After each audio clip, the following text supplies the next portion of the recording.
Welcome home? Parang hindi naman welcome home yung nadatnan ko eh. Kasi tignan mo yung itsura mo. Hanggang ngayon, dugyot ka pa rin. Amoy basura. Amoy marumi. Alam mo ba yun? Ilang taon ako sa abroad, tapos ganyan yung madadatnan ko sa'yo, Arya. Nakakahiya ka para tawagin mo kong ate. Ite, magkaiba lang klima dito sa Pinas tsaka sa ibang bansa. Kaya mukha kang mabango. Ganun ba? Ginawa mo pa yung dahilan? Ang tanga mo talaga. Huwag mo kong rasunan ng mga mabababaw na rason, ha? Alam mo, ikaw, yun yung napapala mo eh. Sana ginamit mo yung utak mo. Sana nag-abroad ka na lang, katulad ko. O tignan mo ko. Mukhang mapera. Do, may pera naman talaga ako. Ikaw, ilang taon ka na sa company na pinagtatrabahuan mo. Ganun pa rin sahod mo, walang increment. Kasi dito sa Pilipinas, ang daming hinahanap na qualifications, pero bagsak pa rin yung pasahod. Ite, kahit na maliit yun, nakakatulong naman ako kay mama eh. Sa gamutan niya. Tsaka, nabibili naman namin yung kailangan namin. Sa pang-araw-araw. Tsaka, ayoko din mag-abroad kahit gustuin ko man. Wala kasi titingin kay mama, matanda na siya. So ano, pinapamukha mo sa akin na wala na akong natulong kay mama? Simula nag-abroad ako? Hindi ate. Hindi ganun ibig kong sabihin. Arin, ayusin mo mga pinagsasabi sa akin, ha? Kakarating ko lang? Pinaiinit mo yung ulo ko? Pasensya na te, pero hindi talaga yun ang ibig kong sabihin. Manahimik ka. Alam mo, palibhasa, yung ugali mo hanggang ngayon, squatter pa rin. Kaya kung ako yung kaharap mo at kausap mo, ayusin mo. Maging parang professional ka. Ang hirap sa mga mahihirap na katulad mo eh. Tapos binabantayan mo pa si mama. Eh malapit na nga yung mategi, di ba? Kaya nga, pinauwi ako dito kasi wala akong choice. Eh, kesyo nanay ko siya, kailangan ko siyang tingnan bago siya mawala dito sa mundo. Grabe ka naman ate. Nanay mo pa rin naman yun. Ay naku, Arya, simula nag-abroad ako, wala na akong nanay, wala na akong kapatid kasi puro kayo mahirap. Kung nag-abroad kayo, kung mayaman kayo, tatanawin ko kayong pamilya. Pero sa ngayon, sa estado ng buhay ko, kesa sa estado ng buhay nyo, hindi. Nakakadiri kayo, nakakahiya kayo. Kaya ikaw, wag mo akong tatawaging ate dito sa publiko, ha? Nakakahiya ka, ayokong may kapatid na mukhang mahirap, na mukhang daga. Eh ate, kahit balibalik mo man yung mundo, magkadugo pa rin tayo. Kapatid mo ko, isa lang nanay natin. Kinakaya mo ba kami? Oo, kinakahiya ko kayo. Papangit nyo. Ano? Hindi mo ba ito kukunin, ha? Yan yung pa-welcome mo sa akin? Kunin mo! Kakainis. Mauna ka! Ayokong sumabay sa'yo. Tara na ate.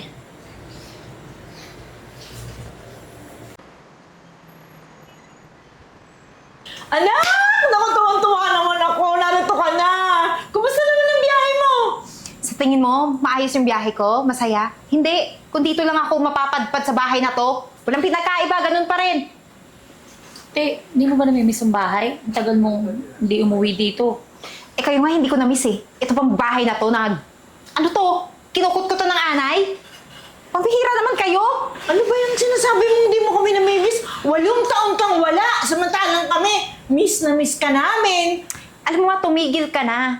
Kung pera lang yung hanap mo sa akin, hindi ko ibibigay yung pera na naipon ko. Para saan pa? Hindi naman sa pera, kaya gusto ko tang umuwi. Siyempre, anak, magulang ako. Gusto ko na makita ka.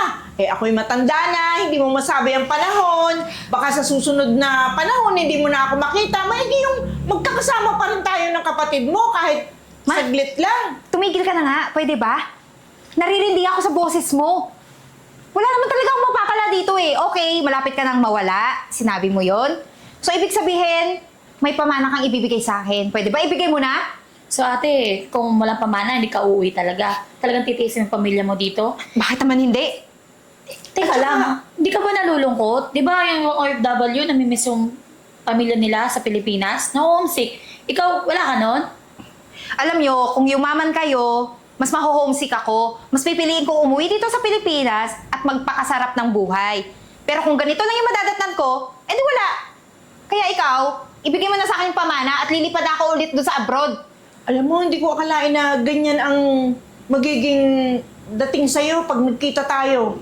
Yung bang 8 taon kang wala?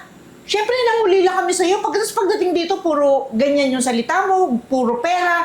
Alam mo, parang nahawa ka na sa kultura nila. Iba na yung ugali mo. Ma, pwede ba? Ibang-iba na ako ngayon. Kasi ang mahalaga lang sa akin ngayon, pera. Wala akong pakialam kung sino yung pamilya ko. Lalo na mga mukhang squatter hanggang ngayon. Tsaka huwag mo kong binibigyan ng mga mabulaklaking salita. Kasi hindi mo ako mauuto. Okay? Tsaka kayo, tignan nyo yung mga itsura nyo. Alam nyo kayo, nakikiuso kayo sa trend ngayon eh. Yung pagkadugyot din ng Pilipinas, tingnan hanggang ngayon, yung gobyerno natin dugyot, pati kayo dugyot. Ikaw, ano na pala mas trabaho mo, di ba wala? Wala kang naipon eh. Ikaw din ma, ano na pala mo? Wala din, di ba? Anong pensyon yung nakuha mo? Wala. Kasi yung gobyerno natin, kurakot. Grabe ka naman magsalita pala ngayon. Ibang-iba ka na, Aiden. Nabago na siya ng pera, ma. Alam nyo, kung may ibibigay kayo sa akin, ibigay nyo na kasi pagod ako. Ayoko nang magtagal dito. Tsaka, wait lang. Saan ako matutulog ngayon? Gusto ko dun sa may aircon, ha? Te, si mama dun. Hindi pwedeng walang aircon si mama. Ayan na nga ba sinasabi ko eh. Ako na nga tong umuwi, ako yung bisita dito. Ano, saan nyo ako papatulugin? Doon sa sulok? Sa storage room? Mag-electric pa lang ako doon? Magkakatol?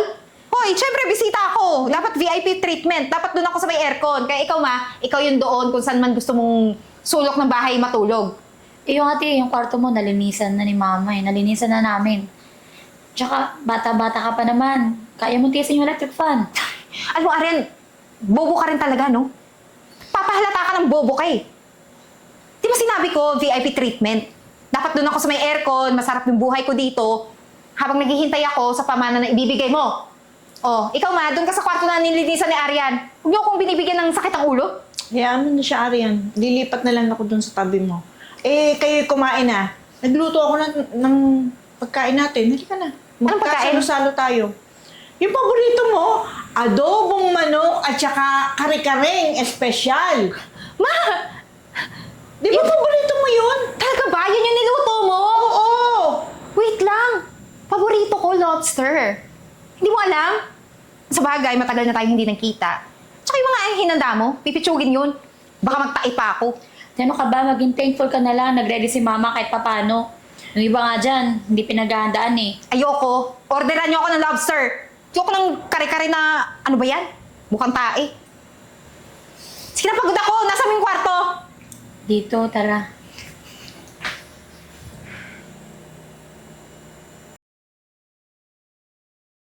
Selfie. Uy! Pinsan! Pinsan, nakauwi ka na pala? Ay, ang taray! Ang puti-puti mo na! Ginis-ginis mo pa! Ganun ba talaga pag nag-a-abroad? Oo, kaya sana ikaw gumaya ka. Para hindi hanggang ngayon nagbebenta ka lang. Tignan mo ang baho-baho mo. Ay, nako, insan, malaking tulong din to sa pamilya ko. Kahit ganito lang yung ginagawa ko dito, palakula-ko lang to. Pero marami na rin ako naipon, ha? Ay, So, man, insan, gusto mo? Yung Bili nga. ka! Konti na lang to. Paubos ko lang. alam mo, simula nag-abroad ako, hindi na ako kumakain ng mga Pilipinong pagkain. Tsaka, teka lang, bakit ang bantot? Ano ba yung pabango mo, ihi, ha? Ay, grabe ka, Ang insan. panghi. Di talagang mainit lang yung panahon. Eh. Natural lang naman yan dito sa probinsya natin. Kapag mainit, syempre, nakakamoy tayo. Kahit pa. Pero naliligo naman ako, ha? Alam mo, malas yung mga bumibili ng suman mo.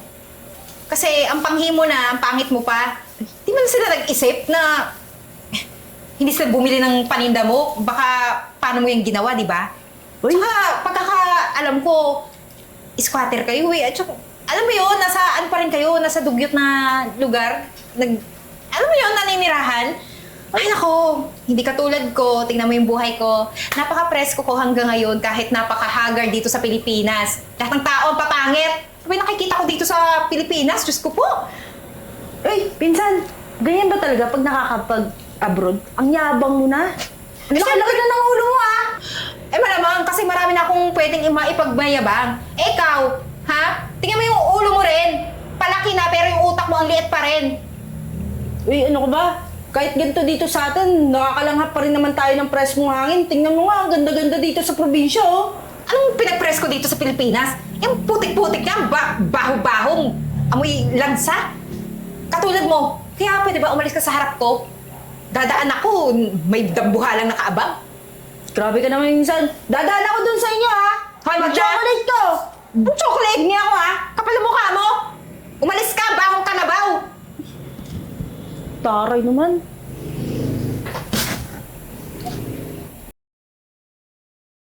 Ma, ba't mo pa ba pinauwi si ate? Ayaw naman niya dito. Paano ba namang hindi pa uuwiin ko?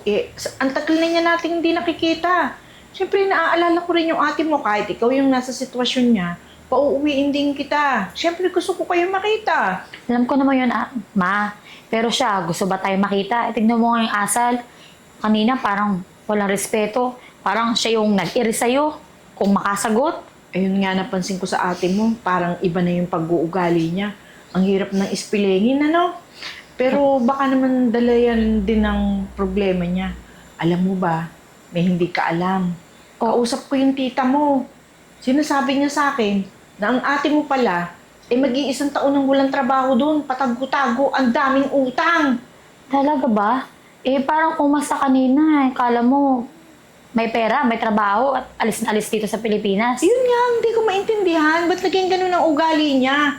Ayun na siyang, wala naman siyang masasabing talagang nasa maayos siyang tayo. Pero kung manlait, kung magsalita, akala mo na kung sino. Hindi ko nga maintindihan kung ba't nagkaganyan yung ate mo. Pero, alam mo, naaawa pa rin ako sa kanya. Kasi nga, Hoy! ganyan ang naging tayo niya. Ano? Pinag-uusapan niyo akong dalawa? Nasabi ko lang kay Arian yung totoo. Totoo ba? Wala ka ng trabaho sa ibang bansa? Ngayon na alam mo yun Oh, ano? Congrats! Masaya kayo para sa akin? Okay! Masaya kayo kasi wala akong trabaho. Mas mahirap pa ako kaysa sa inyo. Na pinagmamayabang ko na naka-abroad ako pero ang totoo, naghihirap na ako. So ngayon, ang gusto ko mangyari, ibigay mo na yung mana na para sa akin. Kasi para maibsan na tong stress ko. Alam mo bang marami na akong pinagkakautangan, hinahabol na ako ng mga pulis. Kaya pwede ba, ibigay mo naman para mabayaran ko sila, makabalik na ako sa abroad.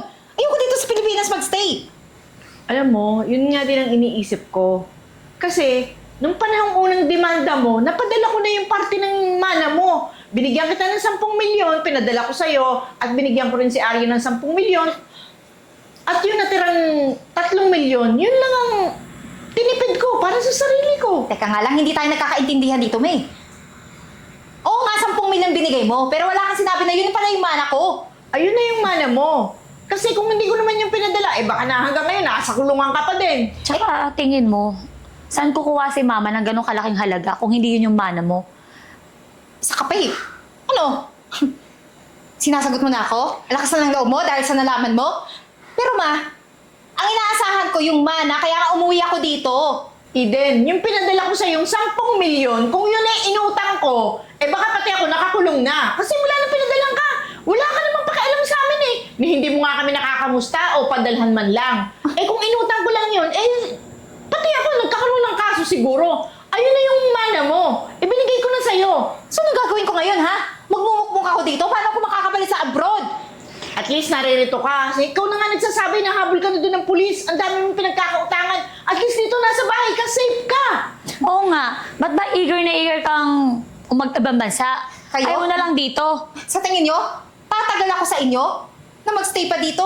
Wala. Kasi wala kayong kwenta sa akin. Ang gusto mo nga, di ba, pangalan lang pera. Yun lang ang importante sa akin. Kaya ibigay mo na kung meron pa natitira. Wala nang natitira. At pwede ba, makinig ka sa akin bilang ina mo. Yang yabang mo, tanggalin mo sa katawan mo. Kung ano man ang nangyari sa'yo, hindi pwedeng hindi ka namin tanggapin. Pamilya ka namin.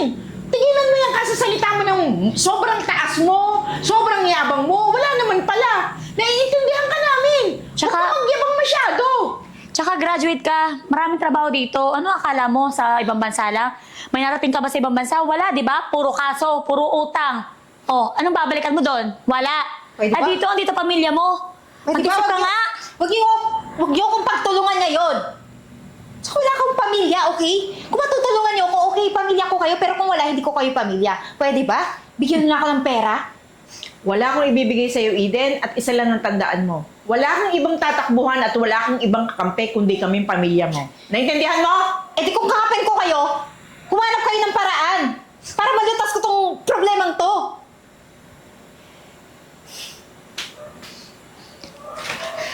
Tignan mo, ma. Ang impoketa ng panganay mo. Kaya nga, pati tayo ngayon nagkaroon ng sakit ng ulo.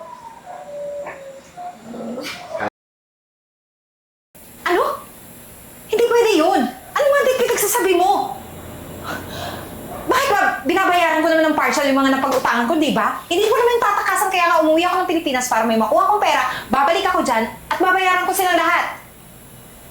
Hindi! Pwede ba?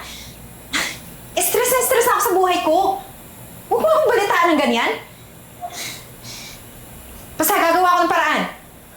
Babalik ako dyan. Te, totoo ba yung narinig ko? Ano, wanted ka na dyan sa Amerika? Ano ba naman, Aryan? Hanggang dito ba naman sinusundan mo ko para makakuha ng chismis galing sa akin? Pagtawanan ako? Maliitin ako? Ganun ba? Napadaan lang naman ako, hindi ko mas sinasadyang marinig yung pinag-uusapan nyo. Tinatanong ko lang, totoo ba? Well, ano bang narinig mo? Yun na yun. Ano, magbabalik ibabasa ka pa rin kahit wanted ka na doon? Kahit possible na makulong ka pagdating mo doon? Eh di ba kung narinig mo, hahanap ako ng paraan para makabalik doon. Babayaran ko silang lahat para hindi ako maging wanted, hindi ako makasuhan doon, hindi ako makulong. Alam mo, ang tigas talaga ng ulo mo no? Kung dito ka na lang sa Pilipinas, andito kami nila ma, matutulungan ka. Dito ka na lang, kaysa naman stress mo pa ang sarili mo, bumalik na ibang bansa. Gusto lang ka lang na namin tulungan Ano ba tulong mabibigay mo? Di ba wala nga? Ano ba trabaho mo? Di ba wala nga? I mean, meron ka trabaho pero hindi sapat. Alam mo ate, magkapamilya tayo. Tayo-tayo lang magtutulungan. Magsimula ako ulit dito sa Pilipinas. Oh, eto calling card. Puntahan mo tong address na yan. Mag-apply ka dyan ng trabaho. Sa ganda ng credentials mo, hindi maaaring hindi ka maging manager dyan. Teka lang, a-applyan ko to. Oh, Pero, mukhang malaking kumpanya. Sige, tatry ko. pumunta ka dyan. Sige, salamat. Update mo ko kung ano mangyayari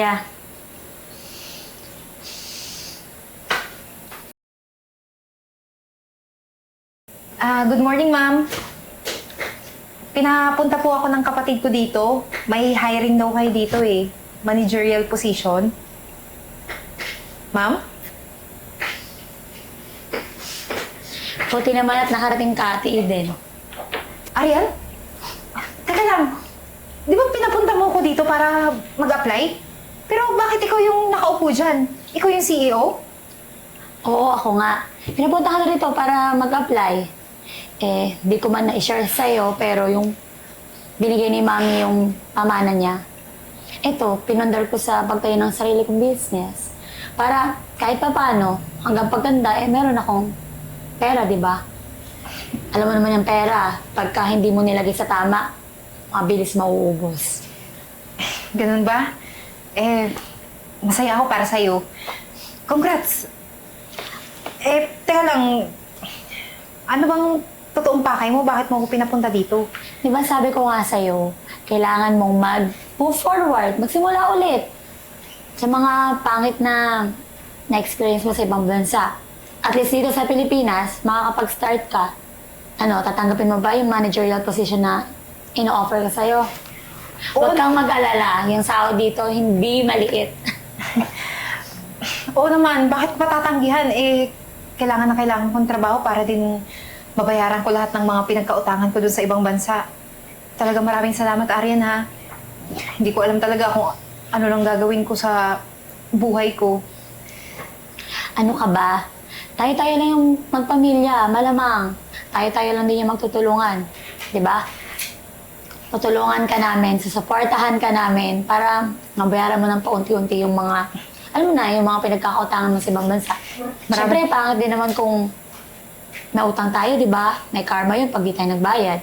Kaya nga Pero maraming salamat ulit, ha? Talagang malaki yung utang na loob sa'yo. Sana mapatawad mo pa rin ako sa lahat ng mga nasabi ko sa'yong masama. Ako wala yun. Nakalimutan ko na yun.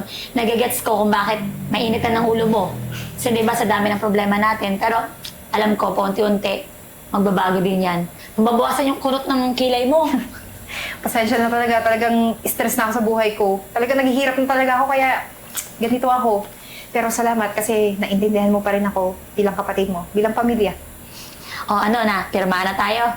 Sige.